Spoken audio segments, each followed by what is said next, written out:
Hello, எங்க வீட்டுல பையன் எப்படி என்ன பண்றானோ கோஷம் பண்ணினே இருக்கான். பிரச்சனை மேல பிரச்சனை கொண்டு வரான். அந்த பையன் இப்ப இன்னைக்கு என்ன பிரச்சனை கொண்டு வரன்னு நீங்க பாருங்க. என்னடா அழுவுற? ஏன்டா வச்சாங்க?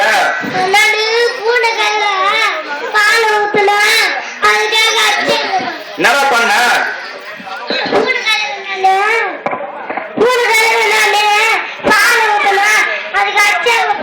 ஏன்டா பூனை காலையில நீ பால் ஊத்துன?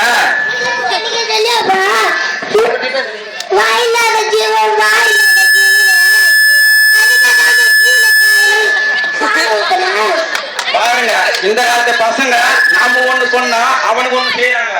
அப்படின்னா இந்த காலத்து பசங்க வந்து பயரமா டெரரா பயரமா மூளையோட யூஸ் பண்றாங்க. அது மாதிரி நம்ம வீட்டு பசங்க நல்லா படிக்க வைக்கணும், நல்லா கொண்டு வரணும்ட்டு நான் எதிர்பார்க்கிறேன்.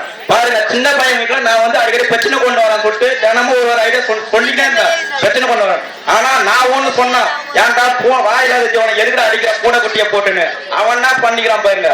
காதுல வந்து பால் ஊத்திட்டு வந்து சொல்றான், ஏன்டா ஊதுன்னு கேட்டா வாயில்லாத ஜீவன் நீதான் அடிக்கடி சொல்லுவீங்க, அதுதான் நம்ம வாயில்லாத ஜீவத்துக்கு காதுல பால் ஊத்துறேன்றான் பாரு. எப்பெல்லாம் பையனை பாருங்க.